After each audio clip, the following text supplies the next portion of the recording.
Welcome back to Good Day. No more delays, no more waiting, no more training. Marathon weekend is upon us in Toledo. The start and the finish of the Mercy Glass City Marathon is at the University of Toledo. Race director Clint McCormick joins us from Toledo this morning. Good morning to you, Clint. So you have to be pretty excited because race day is upon us. Yeah, I was just telling our medical director as I walked in that my job is now done. I'm turning it over to all of our volunteers and course staff and participants and everybody else. So the planning is behind us. The hay is in the barn, so to speak. Yeah, so now we're just waiting for everything to start. And speaking of getting things started, right behind you looks like a lot of setup is happening. So tell us, where are you right now and what's happening behind you? Yeah, so we're happy to say we're back at Savage Arena for our two-day Pack a Pickup and Expo. And behind us we have a lot of vendor booths that we'll have. So industry-related products, nutrition products, shoes, gear. You know, typically you're going to see sunglasses and information about other races from around the region, and some of our nonprofits that are partners with us come here to kind of share their stories about why they're involved and how you can help them as well. So that really kicks off tomorrow. We'll be starting our load-in of product and vendors later today and tomorrow, and then 3 o'clock tomorrow all the action starts. Nice. So let's talk about some of that action. We know about the marathon and the half marathon on Sunday, but there's more to this weekend when it comes to running. So tell us a little bit about that.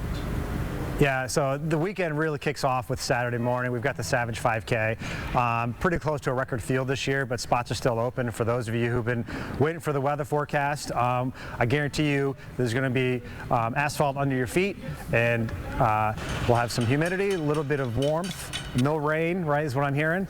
So it's going to be a good morning. Following the Savage 5K, we've got the nationwide Toledo Kids Marathon. So we have a fun run for the kind of the 2- and 3-year-olds, a half mile, and then a 1 mile for the older kids. And that's as well on Saturday morning. So continues on with the expo all the way to 4 o'clock. So we've got an action-packed weekend here at University of Toledo. Yeah, action-packed indeed. So Clint, talk to us a little bit about getting those kiddos involved. I think that's really important for those kids to get an opportunity just to get out there and enjoy the weekend's festivities. Yeah, you know, as I say before, you know, running is kind of one of those lifelong sports, and every sport that I'm aware of, maybe other than pickleball, or swimming, has running in it. So running is a good foundation to all sports, and getting kids introduced to that at an early age is really fun. You know, we'll have the University of Toledo football team out here warming them up. We've got, you know, they fly over with our Mercy Health helicopter again, so that's always fun for the kids. A lot of hands-on activities for the kids. We'll be starting at 10 a.m. out here. So really trying to get those kids interacting in a healthy and fitness way. Nice. And let's talk about the marathon and the half marathon. So on Sunday, what are we expecting there when it comes to the field? Yeah, so record field for the participants in the marathon. It's been sold out since February. You know, however, as people are dropping down to the half, you know, we've opened up a few spots for those trying to get in. About 2,700 people in the half marathon, and then we've got about 210 or 215 teams that will be competing in the 5-person relay. So we'll have over 5,500, maybe close to 6,000 participants total on Sunday. That's the action. That's the highlight, and that all starts at 6:30 a.m.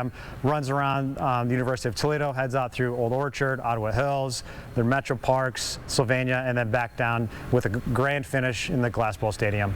Yeah, so it'll be a wonderful way for those runners to get an opportunity to see Northwest Ohio. But let's talk about spectators as well. This will be such a great opportunity for them to cheer on these runners too. So let's talk about that. So from a spectator's point of view, what can they expect this weekend? Yeah, a couple of key areas. I'll kind of narrow down to 3 areas that I think are great for spectators. Number 1 is the start line. We reconfigured the course last year so that the start line is also the 3-mile mark. So basically the runners will leave and then come right back to the start line area. And then if you're watching the half marathon, just stay right there because they're coming back there. That's the mile 12 area. So a lot of back and forth right in front of the university main campus. The second area would be the Metro Park. So on Central Avenue, Wildwood Metro Park, runners will go through on the marathon, go through there twice. First time at mile 11, second time at mile 20. And then finally out there on the western part of the course, Sylvania Southview is a really good staging area there for spectating, going through Farmbrook neighborhood. So it sounds like it's going to be a wonderful weekend for those runners, for their spectators, really for the Glass City in general. So Clint, we're hoping for some good weather, and we thank you for joining us this morning. Awesome. Thanks, guys.